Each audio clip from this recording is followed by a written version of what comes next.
নমস্কার বন্ধুরা, welcome back to Suparna's blogs. আজকে হচ্ছে 4th of July, independence day of America, আর আমরা থাকি উইসকনসিন ইউএসএতে। তো প্রত্যেক বছরই 4th অফ জুলাইতে এখানে কাছাকাছি পার্কে হয় দুর্দান্ত ফায়ারওয়ার্কস। তাই আমরাও বেরিয়ে পড়লাম ফায়ারওয়ার্কস দেখতে। তো এখানে সব জায়গায় টাইম মোটামুটি 9:30 থেকে 10টা, এই আধ ঘন্টা ফায়ারওয়ার্কস হবে।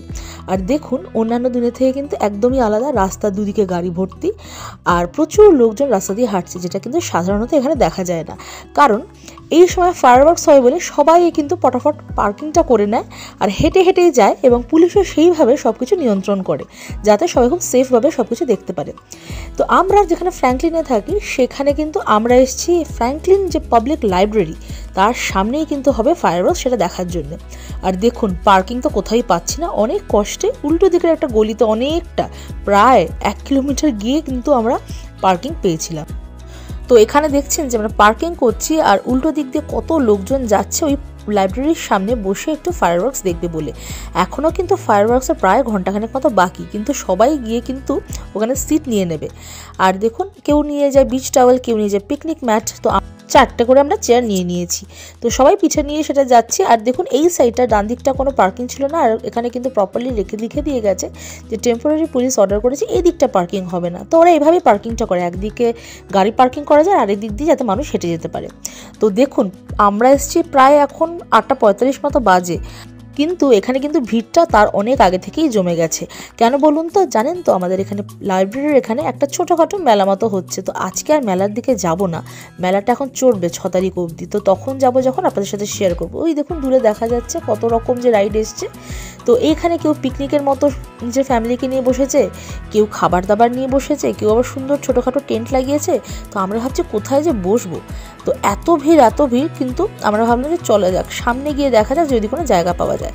তো ভালোই হলো, আমরা একদম সামনে ফাঁকায় কিন্তু জায়গা পেয়ে গেছি। আর আরিয়াসার আদি সেখানে গ্লো স্টিক লাগিয়ে নিচ্ছে। গ্লো স্টিকগুলো না ভীষণ কাজে আসে অন্ধকারে, কারণ একটু পরে এখানে পুরো ঘুটঘুটে অন্ধকার হয়ে যাবে, তখন শুধু দেখতে পাবেন গ্লো স্টিক আর গ্লো স্টিক। যত গ্লো স্টিক দেখতে পাবেন বুঝবেন যে তত মানুষ ওখানে ঘুরে বেড়াচ্ছে। তো আমি আর মিস্টার দেও হাতে একটা করে এরকম গ্লো স্টিক ব্রেসলেটস পরে নিয়েছিলাম। তো এখন মোটামুটি আর 15-20 মিনিট মতো বাকি আছে 9:30 বাজতে। তো কেউ এখানে দেখুন আমাদের দেশের মতো তারাবাজি জ্বালাচ্ছে, আর ছোটোখাটো যার বাড়ির সামনে কিন্তু ফায়ারওয়ার্কস চালানো এখানে শুরু হয়ে গেছে। আর সব কিছুই কিন্তু এখানে ভীষণ নিয়মকানুন মেনেই হয়।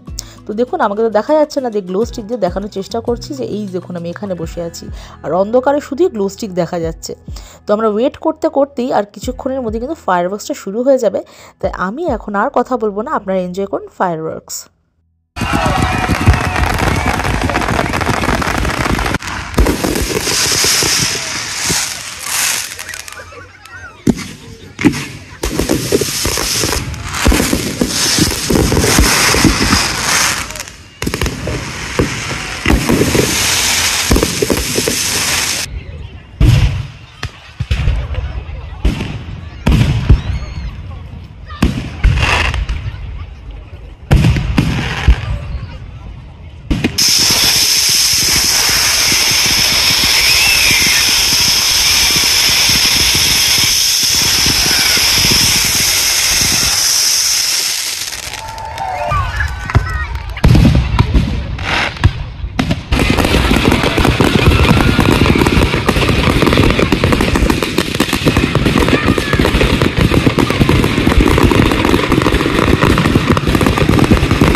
লাস্টে কিন্তু এই এক্সপ্লোশনটা বেশ একটা ধামাকাদার একটা কিন্তু শো স্টপার ছিল। কিছুই না, সব ফিনিশের পর ওরা জাস্ট একটা করে দেখালো যে ওদের সব বাজি শেষ। তো এখানে কিন্তু যে বাজি ফাটানো হলো তারপরে সব শেষ হয়ে গেলো এরকম নয়, এখানে কিন্তু ফায়ার ডিপার্টমেন্ট একদম রেডি থাকে। ইমিডিয়েটলি সব কিছু হয়ে যাওয়ার পরে এসে কিন্তু ওরা জল দিয়ে দেখুন এবং স্প্রে করে যেইটুকু আগুন ছিল সব কিছু ভালো করে নিভিয়ে দেয়। এটা কিন্তু ওরা প্রত্যেকবারই চেক করে যাতে কোথাও একটুখানিও আগুন না থাকে। তো এই ছিল আজকের আমার video, 4 July independence day America কিভাবে কাটায়। তো কেমন লাগলো অবশ্যই কিন্তু একটা লাইক, শেয়ার আর কমেন্টের মাধ্যমে আমাকে জানাতে ভুলবেন না। আর চ্যানেলটি যদি ভালো লেগে থাকে তাহলে কিন্তু অবশ্যই একটা সাবস্ক্রাইব করার অনুরোধ রইল। Help me reach 2000 subscribers. তো এইবার হচ্ছে অন্য ব্যস্ততা, বাড়ি ফেরার পালা। দেখুন সবাই যে যার বাড়ি চলেছে। আর এই সময় কিন্তু পুলিশ প্রচণ্ড অ্যাক্টিভ থাকে, ওরা একদম ট্রাফিকটাকে প্রপারলি কন্ট্রোল করে। তো আজকের ভিডিও এখানেই শেষ, দেখা হচ্ছে পরের ভিডিওতে। টাটা।